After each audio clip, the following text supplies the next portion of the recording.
हम यहाँ करके ये सीखते हैं कि कोई व्यक्ति हमें विद्यालय से बाहर जाते वक्त हमें टॉफी दे रहा है और कह रहा है कि मैं तुम्हें घर छोड़ दूंगा, तो उसके साथ में जाना चाहिए कि नहीं जाना चाहिए? नहीं जाना चाहिए। उसके साथ जानकार है तो भी यहाँ तो जाओगे ना। अगर कोई अनजान है ना आपको ट्रॉफी दे रहा है जिसको आप जानते नहीं हो, तो उसके साथ ले जाना आपको, उनको पूछना भैया आप कौन हो, हमारे को कैसे जानते हो। फिर अगर जानकारी निकल जाए तो आपको। क्योंकि ऐसा है आजकल क्या है, क्राइम बहुत हो रहे हैं और उस क्राइम को बढ़ावा देने के लिए ये हमारी बच्ची है, यदि मान लिया जाए इसके मम्मी पापा, इसके अध्यापक या इसके चाचा चाची इसको धन्यवाद दे रहे हैं कि वाह बेटे तूने बहुत अच्छा कार्य किया, तो ये गुड टच है कि बैड टच है? गुड टच है या बैड टच है? गुड टच है। यदि मान लीजिए उसको लाड लगाते हैं, छोटे जो बच्चे होते हैं अपने जैसे पहली दूसरी तीसरी चौथी के जो बच्चे होते हैं, इनको हम गुरुजी है टॉफी देते हैं या फिर इनको ऐसे करते हैं, तो गुड टच है कि बैड टच है? यदि मान लीजिए कोई व्यक्ति जो जिसको आप जानते नहीं हो, आपके रिश्तेदार का है या आपके घर आया हुआ है पहली बार, और वो आपको इस तरीके से टच कर रहा है, तो वो गुड टच है कि बैड टच है?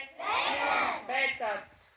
तो ये हमें इसलिए नॉलेज होना चाहिए क्योंकि विद्यालय के अंतर्गत आजकल जो अनैतिक गतिविधियां हो रही है उनसे हमें प्रत्येक को जानकारी रखना चाहिए। मान लीजिए कोई व्यक्ति आपके ऐसे बाल खींचता है, तो गुड टच है कि बैड टच है? बैड टच है। आपके परिवार वाले, आपकी मम्मी पापा वगैरह यदि डांटते हैं और वो आपको ऐसे खींच रहे हैं, तो वो केवल स्नेह के कारण अच्छा स्पर्श में माना जाएगा। मान लीजिए इसको इस तरीके से आपको रख रहे हैं, तो गुड टच है कि बैड टच है? आपके गुरुजी यदि आपको इस तरीके से रखते हैं तो बैड टच है गुड टच है? Good touch. लेकिन गुरुजी के अलावा, अपने परिवार के सदस्य के अलावा कोई और व्यक्ति इस तरीके से आपको लाड लड़ाए तो वो अच्छा टच नहीं होता है, वो बुरा टच, बैड टच होता है। ठीक है। यदि मान लिया जाए बैड टच होता क्या है, जो हमारे संवेदी अंग है, कुछ हमारे शरीर की संरचना ईश्वर ने इस प्रकार बनाई है कि हमें शरीर को हमेशा ढक करके रखना होता है। शरीर को ढक करके रखना होता है। कोई छोटा सा बच्चा है या बड़ा बच्चा है, उसको हम किस तरीके से स्पर्श कर रहे हैं, हमारे शरीर को स्पर्श कर रहे हैं, तो वो अच्छा टच है, बुरा टच है? परिवार वाले कर रहे हैं तो अच्छा टच है, और दूसरा कोई व्यक्ति कर रहा है तो बैड टच। और बैड टच यदि मान लीजिए कोई व्यक्ति आपको करता है तो आपको शंका नहीं करनी है। किस किस को बताना है?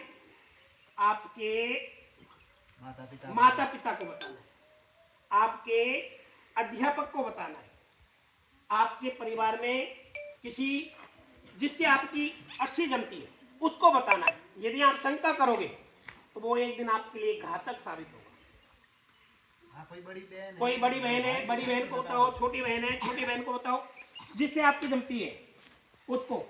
ये विशेष ध्यान रखना। हमारे जो शिक्षा जगत के पूरे राजस्थान की शिक्षा को जो चला रहे हैं, शासन सचिव जिनको कहते हैं नवीन जैन, एक आईएएस है, आईएएस अधिकारी है, उन्होंने एक मुहिम चलाई है कि हम हमारे बच्चों को अच्छे और बुरे स्पर्श के बारे में किस तरीके से सचेत करें।